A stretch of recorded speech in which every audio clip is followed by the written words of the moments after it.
जय श्री राम। श्री राम जय राम।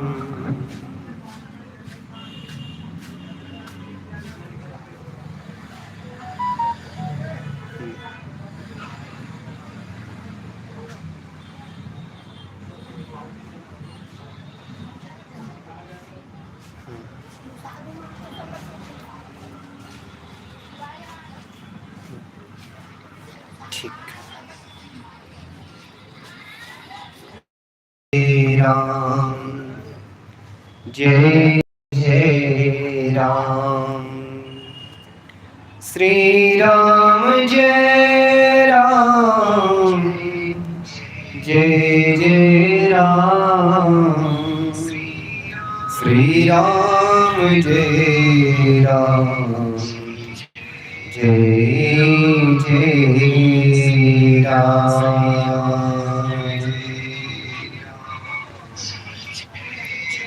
श्री राम कथा प्रेमी रसिक जन, प्रेमी गण,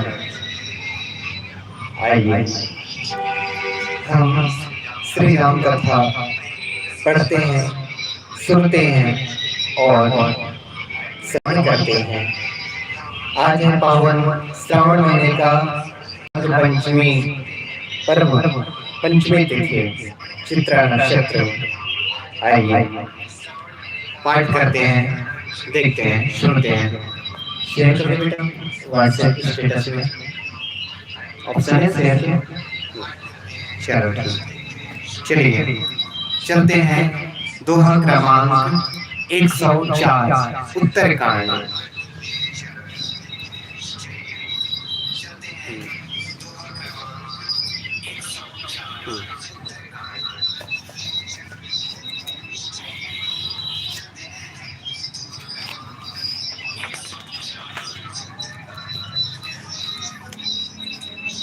कलयुग की महिमा बखान करने के बाद कालभूषुंडी जी महाराज, कलयुग की महिमा बखान करने के बाद कालभूषुंडी जी महाराज दोहा क्रमांक 104 में कहते हैं। अब दुनिया आवाज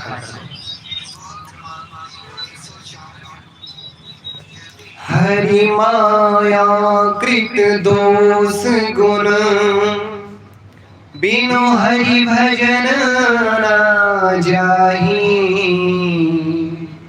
भजिय राम तजि काम सब, अस विचारि मन माही।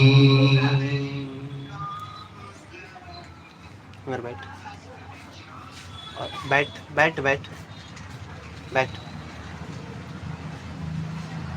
माइक पकड़, माइक पकड़। गोस्वामी तुलसीदास जी लिख रहे हैं, कह रहे हैं कि श्री हरि की माया के द्वारा रचे हुए दोष और गुण श्री हरि के भजन बिना नहीं जाते। अर्थात संसार में जो माया की रचना हम देख रहे हैं, वैसे तो संसार भी माया रचित है, तो माया के द्वारा रचे हुए दोष और गुण श्री हरि के भजन बिना नहीं जाते।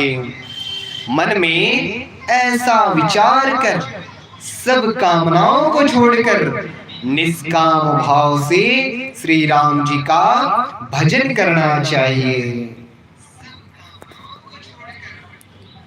सच में भगवान के भजन के बिना हम माया से दूर अर्थात माया से अलग नहीं हो सकते।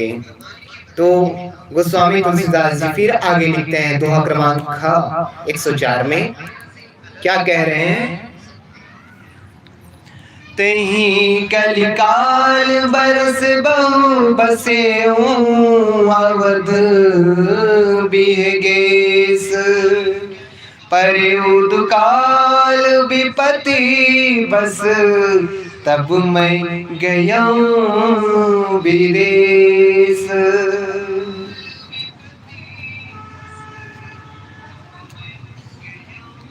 हे पक्षीराज, हे पक्षीराज, उस कलिकाल में मैं बहुत वर्षों तक अयोध्या में रहा, अर्थात जो पूर्व में और कलयुग व्यतीत हुआ, उस कलयुग में कह रहे हैं कि अयोध्यापुरी काकभूषुंड जी बहुत वर्षों तक रहे और कहते हैं कि एक बार वहां अकाल पड़ा, तब मैं विपत्ति का मारा विदेश चला गया। अर्थात अयोध्या में जब अकाल पड़ा तो काकभूषुंड जी विदेश चले गए। अब कौन से विदेश चले गए आगे चौपाई में कहते हैं।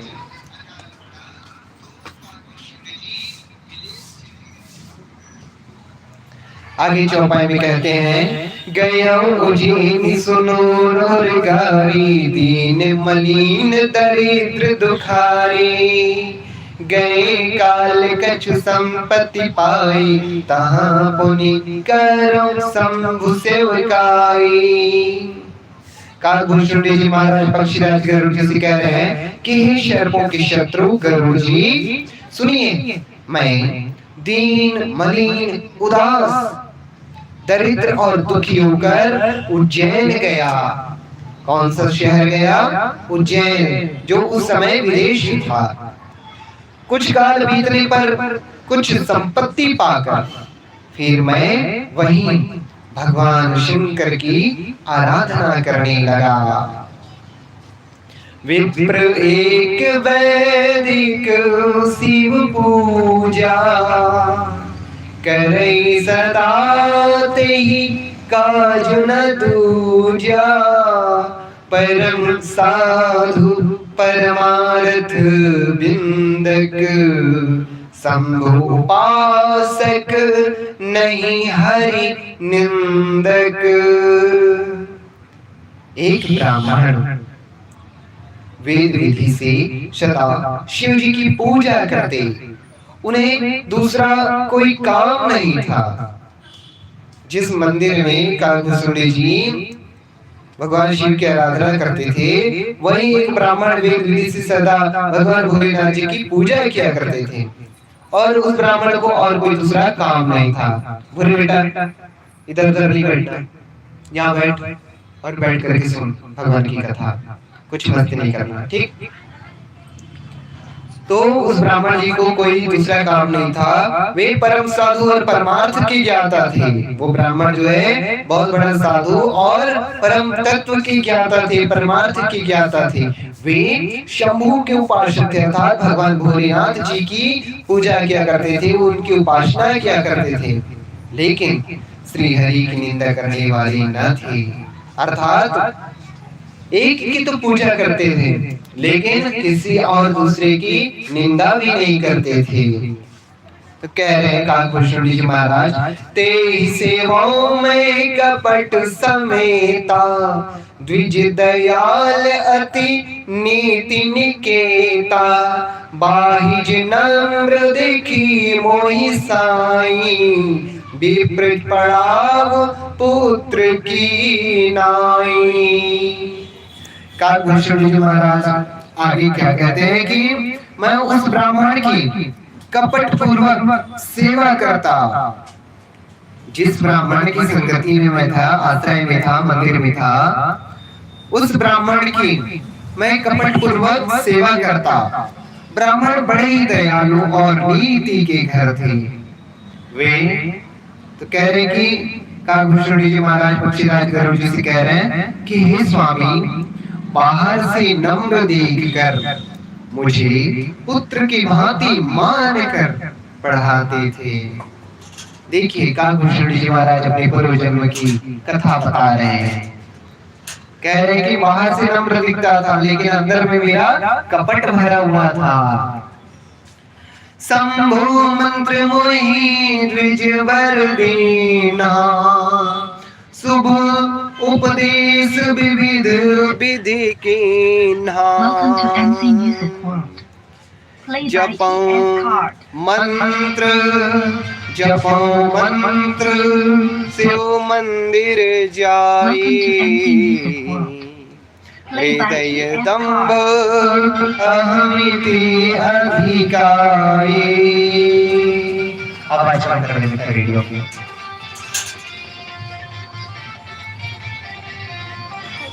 ये वाला आवाज कम कर।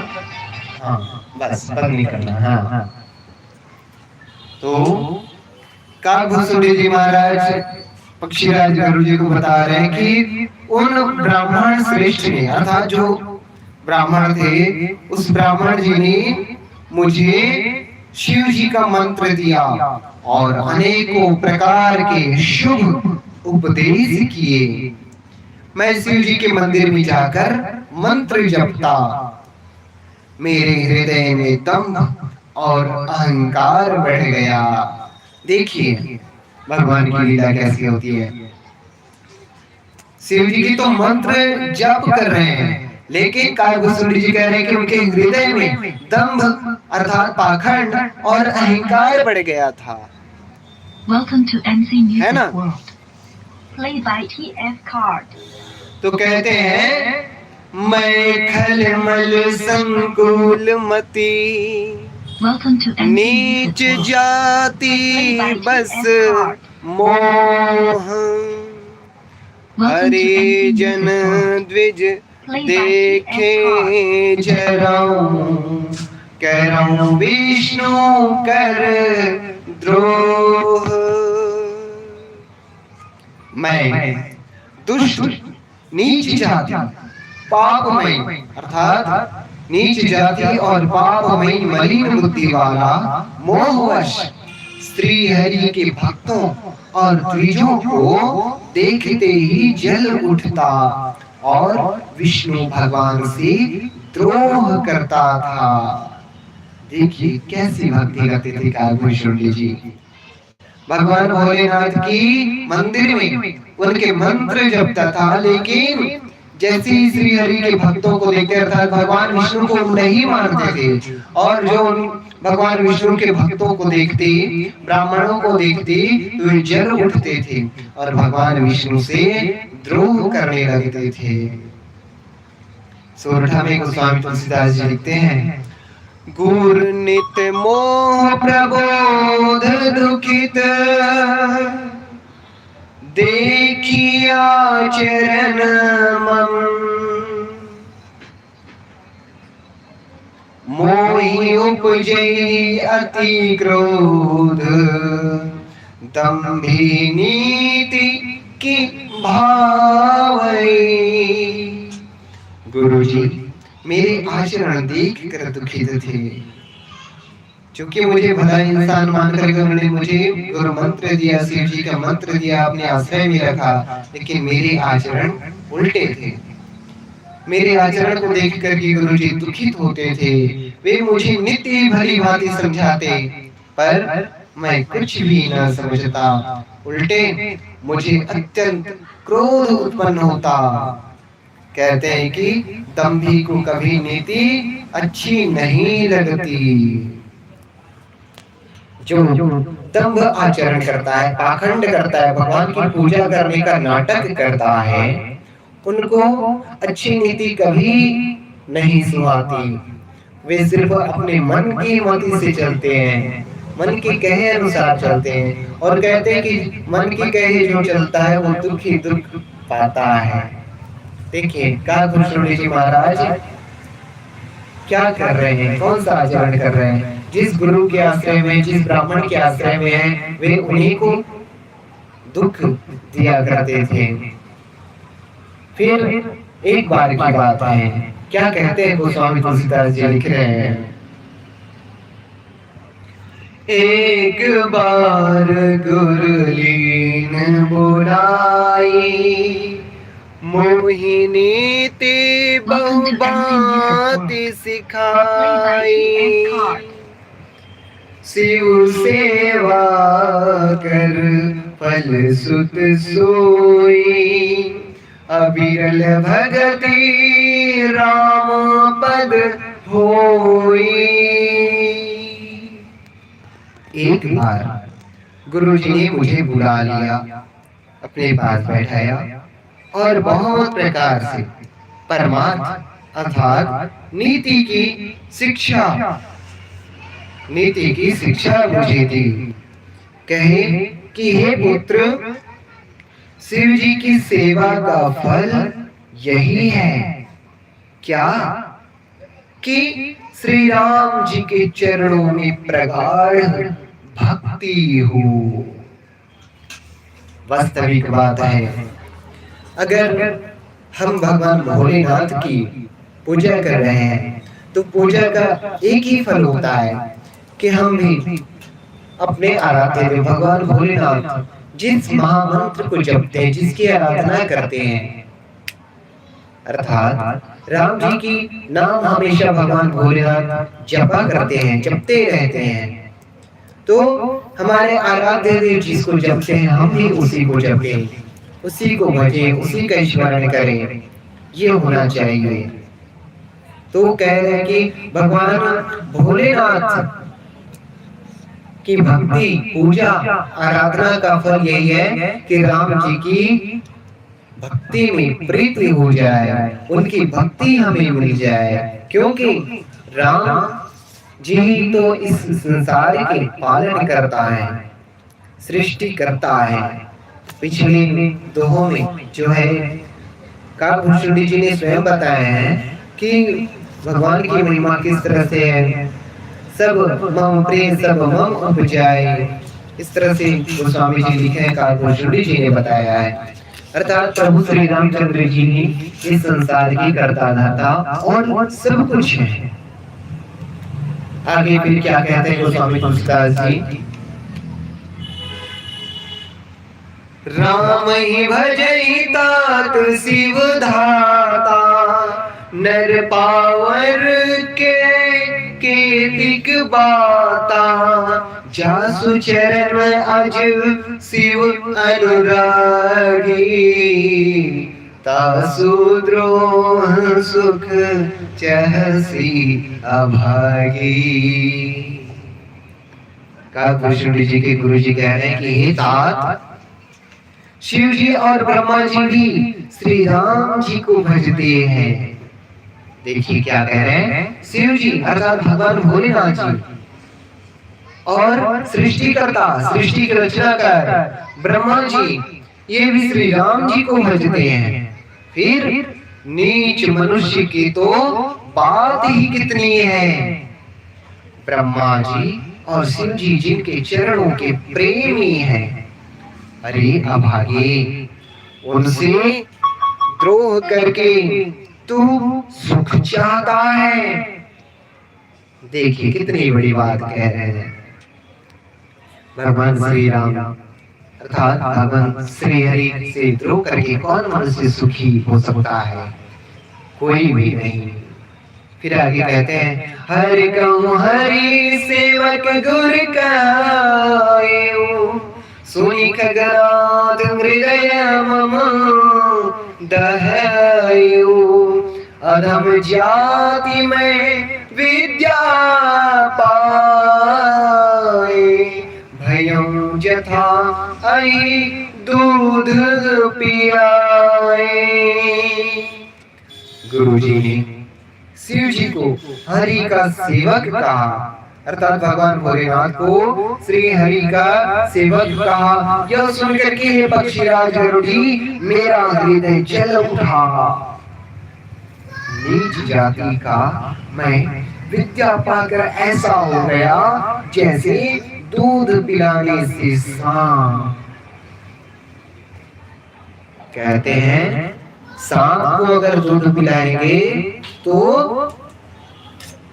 वो क्या अपने वश में हो जाएगा, सेवक बन जाएगा? नहीं, सांप हमेशा जहर ही प्रदान करता है। तो कह रहे कि मैं नीच जाति का और शिव जी का उपासक था, लेकिन शिव जी को भगवान श्री हरि का सेवक इतना सुनते ही मैं बहुत ही जल उठा, मेरा हृदय जल उठा। कहते हैं कि नीच जाति का होने के कारण मैं विद्या पाकर ऐसा हो गया जैसे सांप को दूध पिलाने पर मनुष्य की गति होती है। और क्या कहते हैं, मानी कुटिल कुभाग्य कुजाता, गुर कर द्रोह करो दिन राती। अति दयाल गुर स्वल्प न क्रोधा, पुनि पुनि मोहि सिखाव सुबोधा। गोस्वामी तुलसीदास जी कह रहे हैं, लिख रहे हैं, गोस्वामी तुलसीदास जी कहते हैं कि काकभूषण जी महाराज पक्षीराज गरुड़ जी को बता रहे हैं कि अभिमानी, कुटिल, दुर्भाग्य और कुजाति मैं दिन रात गुरु जी से द्रोह करता। गुरु जी से दिन रात द्रोह करने लगा। देखिए, गुरु जी से जो द्रोह करता है सो क्या फल पाता है, आगे हम पढ़ते हैं। कहते हैं कि गुरु जी अत्यंत दयालु थे। एक काम कर बेटा, रेडियो बंद कर दे। गुरु जी अत्यंत दयालु थे, उनको थोड़ा सा भी क्रोध नहीं आता। मैं गुरु जी से जलता था, गुरु जी से भी द्रोह करता था, लेकिन गुरु जी इतने दयालु थे कि उनको थोड़ा सा भी क्रोध अर्थात मुझ पर गुस्सा नहीं आता था। मेरे प्रति द्रोह करने पर भी वे बार बार मुझे उत्तम ज्ञान की शिक्षा देते थे।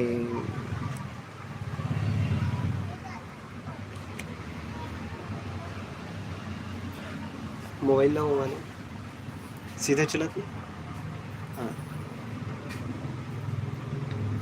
जेहिते नीच बड़ाई पावा, सो प्रथम ही हति ताहि नसावा। धूम अनल संभव सुनु भाई, तेहि बुझाव घन पदवी पाई। कहते हैं कि नीच मनुष्य जिससे बड़ाई पाता है, वो मोबाइल देखा बंद हो गया ना।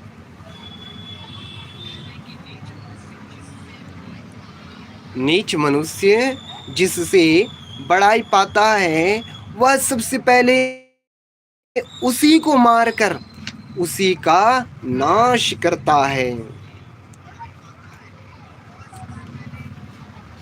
देखिए मनुष्य की क्या पहचान बता रहे हैं, किस मनुष्य की? नीच मनुष्य की। कहते हैं कि नीच मनुष्य की जो बड़ाई करता है, नीच मनुष्य को जो ऊंचा उठाना चाहता है, लेकिन नीच मनुष्य ऐसा होता है कि जो उनको ऊंचा उठाना चाहता है वह पहले उन्हीं को मारकर उनका नाश करना चाहता है, अर्थात नाश करता है।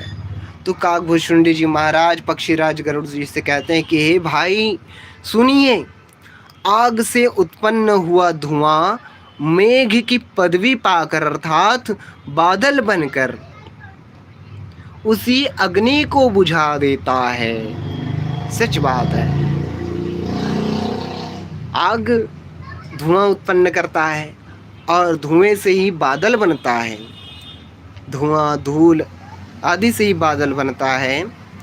और जब बादल फिर बरसता है जल के रूप में, तो सबसे पहले काम क्या करता है? आग को ही बुझा देता है, जिससे वो बादल बना था। रजमग परी निरादर रही, सब कर पद प्रहार नित सहाई।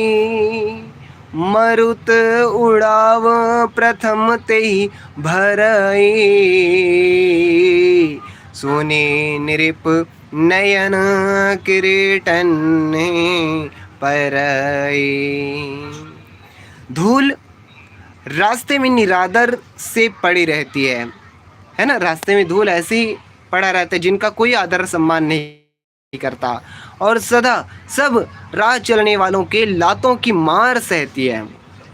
धूल जो है मार ही तो सहता है क्योंकि पैरों के नीचे रहता है, पर जब पवन उसे उड़ाता अर्थात ऊंचा उठाता है तो सबसे पहले वह उसी पवन को भर देता है। उस पवन को ही अर्थात गंदा कर देता है, हवा को गंदा कर देता है।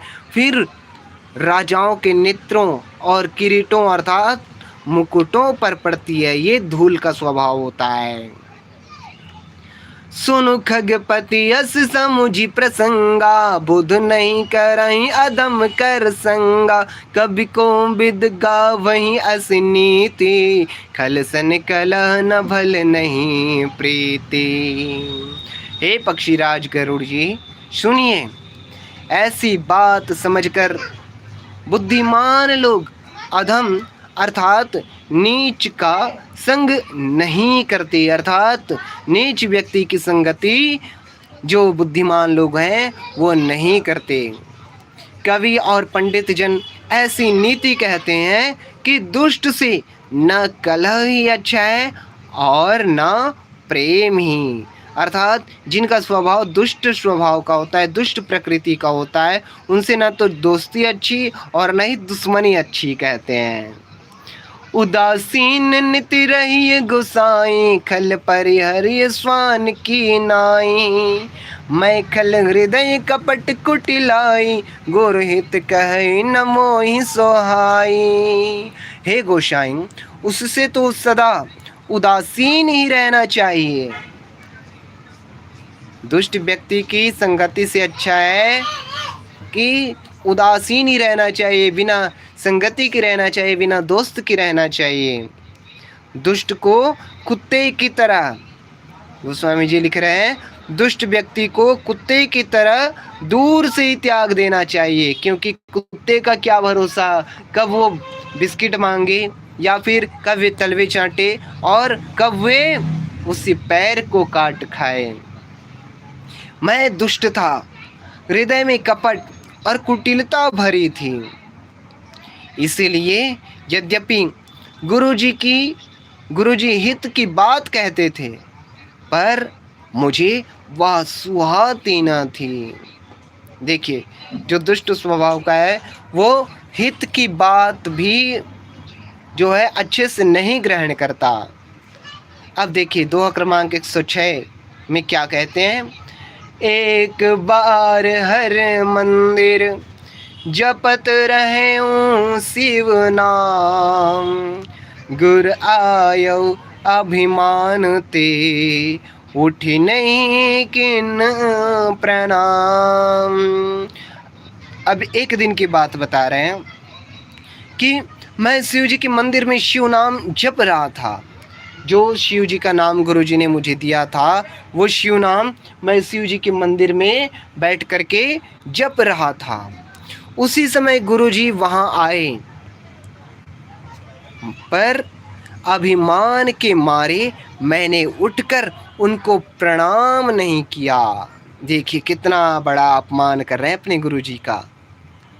काकभूषुंडी जी कह रहे हैं, अपने पूर्व जन्म की बात बता रहे हैं ना, कि एक बार शिव मंदिर में बैठ करके मैं शिव जी का नाम जप कर रहा था, लेकिन उसी समय गुरु जी आए तो मैं इतना अभिमानी घमंडी हो गया था कि मैं उठ करके अपने गुरु जी को प्रणाम तक नहीं किया।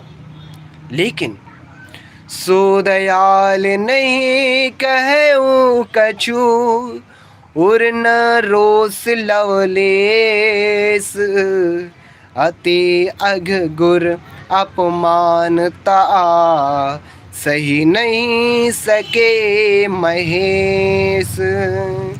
गुरुजी दयालु थे, मेरा दोष देख कर भी उन्होंने कुछ नहीं कहा।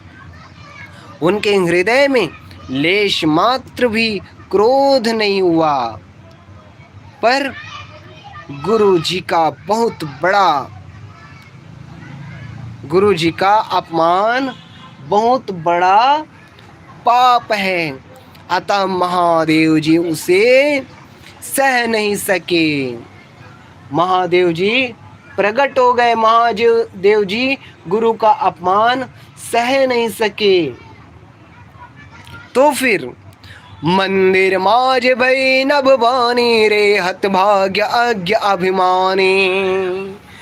यद्यपि तव गुरु के नहीं क्रोधा, अति कृपाल चित सम्यक बोधा। मंदिर में आकाशवाणी हुई कि अरे हतभाग्य मूर्ख अभिमानी, यद्यपि तेरे गुरु को क्रोध नहीं है, वे अत्यंत कृपालु चित्त के हैं और उन्हें पूर्ण तथा यथार्थ ज्ञान है। तदपि साप सट दे हूँ तो ही, नीति विरोध सुहाई न मोही। जो नहीं दंड करो खल तोरा, भ्रष्ट होई श्रुति मार्ग मोरा। कह रहे कि तुम्हारे गुरु को तो क्रोध नहीं आया, वो क्योंकि एकदम दयालु कृपालु स्वभाव के हैं, दयालु हृदय के, और उन्हें पूर्ण ज्ञान है। तो भी हे मूर्ख, तुझको मैं शाप दूंगा, क्योंकि नीति का विरोध मुझे सहन नहीं लगता, मुझे अच्छा नहीं लगता। अरे दुष्ट, यदि मैं तुझे दंड न दूं तो मेरा वेद मार्ग भ्रष्ट हो जाएगा। जे सठ गुर सन ईर्षा करहीं, रो रो नरक कोटि जुग परहीं। त्रिजग जोने पुनि धरहीं शरीरा, अयुत जन्म भरी पावहीं पीरा। भगवान भोलेनाथ जी प्रकट हो गए और कह रहे हैं कि जो मूर्ख गुरु से ईर्ष्या करते हैं, क्रोध करते हैं, द्वेष करते हैं, वे करोड़ों युगों तक, देखिए करोड़ों युगों तक, एक कहते हैं कि 4 युग होते हैं और यहाँ पर करोड़ों युगों की बात कर रहे हैं। तो करोड़ों युगों तक रो रो नरक में पड़े रहते हैं।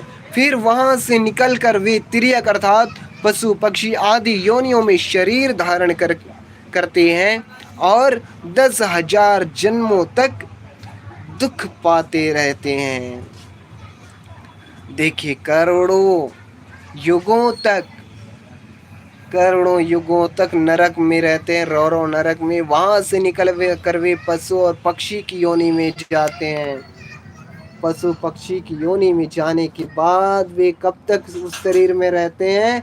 10,000 जन्मों तक, अर्थात 10,000 जन्म तक वे पशु पक्षी बने रहते हैं और दुख पाते रहते हैं। बराबर दिखा था। कहते हैं कि बैठ रहे सी अजगर इव पापी, सर्प होई खल मल मति व्यापी।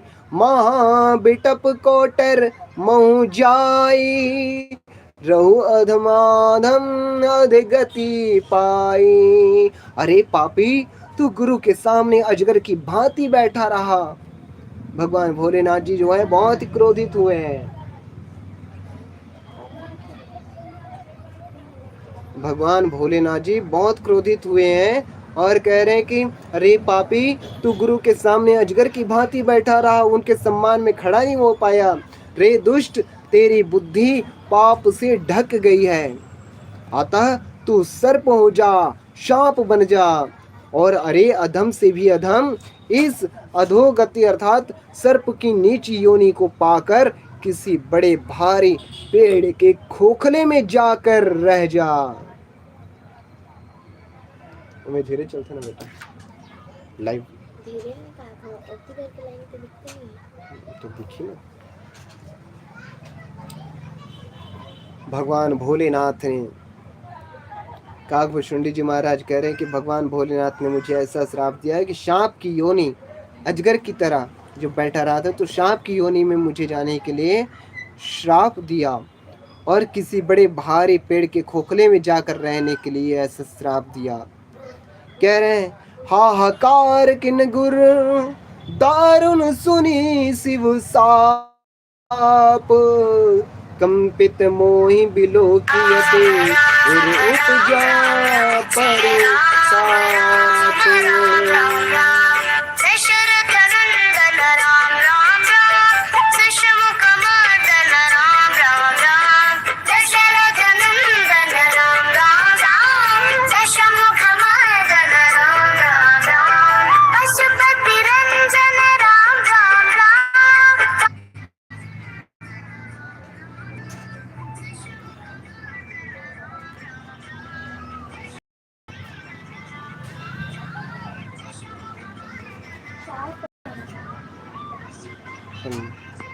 तो भगवान भोलेनाथ जी जब श्राप दिए काकभुषुंडी जी को, अर्थात उस समय वो एक मनुष्य के शरीर में थे, तो शाप को सुन करके जो गुरु जी थे, कहते कि शिव जी का भयानक शाप सुनकर गुरु जी ने हाहाकार किया।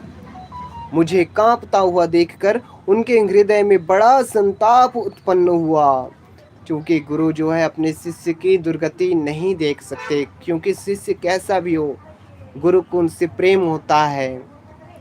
करे दंडवत सप्रेम द्विज शिव सन्मुख कर जोरी, विनय करत गद गद स्वर समुझ घोर गति मोरे। प्रेम सहित दंडवत करके वे ब्राह्मण श्री शिव जी के सामने हाथ जोड़कर मेरी भयंकर गति अर्थात दंड का विचार कर गदगद वाणी से विनती करने लगे। यहाँ पर भगवान भोलेनाथ जी की संस्कृत में के रूप में बहुत ही सुंदर प्रार्थना कर रहे हैं, जिस प्रार्थना को हम सुनते रहते हैं और श्रावण महीने में तो अक्सर सुनाई देता है। मंदिरों में ये मंत्र, ये श्लोक, ये छंद जो है गूंजते रहता है, पाठ करते हैं। नमामि शमिशान निर्वाण रूपम विभुं व्यापकं ब्रह्म वेद स्वरूपम निजं निर्गुणं निर्विकल्पं निरीहं चिदाकाशं काशवासं भजेऽहम्। हे मोक्ष स्वरूप, विभु, व्यापक ब्रह्म और वेद स्वरूप, ईशान दिशा के ईश्वर तथा सबके स्वामी श्री शिव जी, मैं आपको नमस्कार करता हूँ। निज स्वरूप में स्थित अर्थात माया आदि रहित, माइक गुणों से रहित, भेद रहित, इच्छा रहित, चेतन आकाश रूप एवं आकाश कोई वस्त्र रूप में धारण करने वाले दिगंबर अथवा आकाश को ही आच्छादित करने वाले आपको मैं भजता हूँ, आपको मैं नमन करता हूँ। इस तरह से उनके गुरुजी जो है प्रार्थना करने लगे और क्या कहते हैं, निराकार ओंकार मूलम तुरीयम गिरा ज्ञान गोतीतमेशं गिरीशं करालं महाकाल कालं कृपालं गुणागार संसार पारम नतोऽहम्। निराकार ओंकार के मूल, तुरी अर्थात तीनों गुणों से अतीत, वाणी ज्ञान और इंद्रियों से परे, कैलाशपति विकराल महाकाल के भी काल, कृपालु गुणों के धाम, संसार से परे आप परमेश्वर को मैं नमस्कार करता हूँ। तुषाराद्रि संकाश गौरम गंभीरम मनोभूत कोटि प्रभा श्री शरीरम ईश्वरन मौलिकल्लोलिनी चारु गंगा लशद भाल भालेन्दु कंठे भुजंगा। जो हिमाचल के समान गौर वर्ण तथा गंभीर हैं, जिनके शरीर में करोड़ों कामदेवों की ज्योति एवं शोभा है, जिनके सिर पर सुंदर नंदी अर्थात सुंदर नदी गंगा जी विराजमान है, जिनके ललाट पर द्वितीया का चंद्रमा और गले में सर्प सुशोभित हैं। चार्जिंग लगा देना तो बेटा।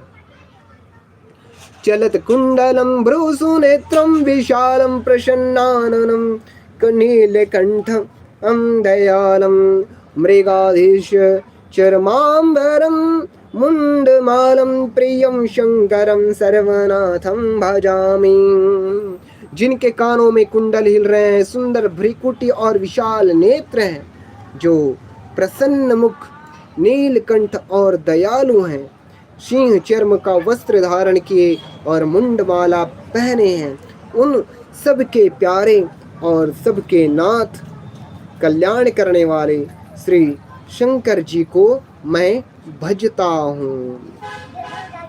प्रचंडम प्रकृष्टम प्रगल्भम परेशम अखंडम अजम भान कोटि प्रकाशम त्रयशूल निर्मूलम शूलपाणिं भजेऽहं भवानी पतिं भावगम्यम।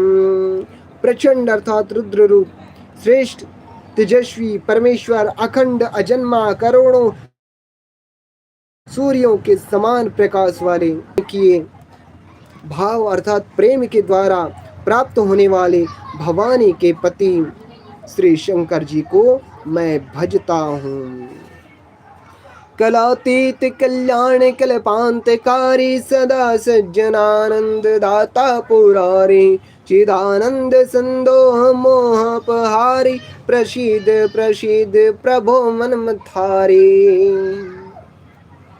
कह रहे हैं कि कलाओं से परे कल्याण स्वरूप, कल्प का अंत अर्थात प्रलय करने वाले, सज्जनों को सदा आनंद देने वाले, त्रिपुर के शत्रु, सच्चिदानंद घन, मोह को हरने वाले, मन को मत डालने वाले, कामदेव के शत्रु, हे प्रभु प्रसन्न होजिए, प्रसन्न होजिए।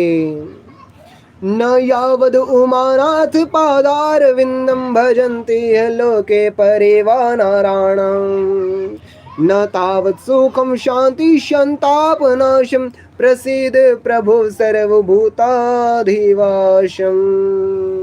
जब तक पार्वती के पति आपके चरण कमलों को मनुष्य नहीं भजते, तब तक उन्हें न तो इहलोक और परलोक में सुख शांति मिलती है और न उनके तापों का नाश होता है। अतः हे समस्त जीवों के अंदर अर्थात हृदय में निवास करने वाले प्रभु प्रसन्न होजिए, प्रसन्न होजिए। न जानामि योगम जपम नैव पूजाम न तो हम सदा सर्वदा शंभुतोभ्यम जरा जन्म दुःखाख तादप्यमानं प्रभो पाहि आपन्नमामीशं शंभो। मैं न तो योग जानता हूँ, न तप, न जप, न पूजा ही। हे शंभो, मैं तो सदा सर्वदा आपको ही नमस्कार करता हूँ। हे प्रभु, बुढ़ापा तथा जन्म अर्थात मृत्यु के दुख समूह से जलते हुए मुझ दुखी की दुख से रक्षा कीजिए। हे ईश्वर, हे शंभो, मैं आपको नमस्कार करता हूँ, नमस्कार करता हूँ। रुद्राष्टकमिदं प्रोक्तं विप्रेण हरतोषये ये पठन्ति नरा भक्त्या तेषां शंभो प्रसीदति। भगवान रुद्र की स्तुति का यह अष्टक उन शंकर जी की तुष्टि अर्थात प्रसन्नता के लिए ब्राह्मण द्वारा कहा गया। जो मनुष्य इसे भक्ति पूर्वक पढ़ते हैं अर्थात इस रुद्राष्टक जो 8 जो श्लोक हैं उनको पढ़ते हैं, उन पर भगवान शंभु प्रसन्न होते हैं। पुनि सुनी विनती सर्वज्ञ शिव देखी विप्र अनुराग पुनि मंदिर नभवानी भई द्विज बर माग। सर्वज्ञ शिव जी ने विनती सुनी और ब्राह्मण का प्रेम देखा, तब मंदिर में आकाशवाणी हुई कि हे द्विज श्रेष्ठ वर मांगो। जो प्रसन्न प्रभु मों पर नाथ दीन पर ने निज पद भगति देहि प्रभु पुनि दो सरबर देहु। ब्राह्मण ने कहा, हे प्रभु, यदि आप मुझ पर प्रसन्न हैं और हे नाथ, यदि इस दीन पर आपका स्नेह है तो पहले अपने चरणों की भक्ति देकर फिर दूसरा वर दीजिए। तो माया बस जीव जड़ संतत फिरे भूलान ते पर क्रोध न करिए प्रभु कृपा सिंधु भगवान। हे प्रभु, यह अज्ञानी जीव आपकी माया के वश होकर निरंतर भूला फिरता है। हे कृपा के समुद्र भगवान, उस पर क्रोध न कीजिए, न कीजिए। शंकर दीन दयाल अब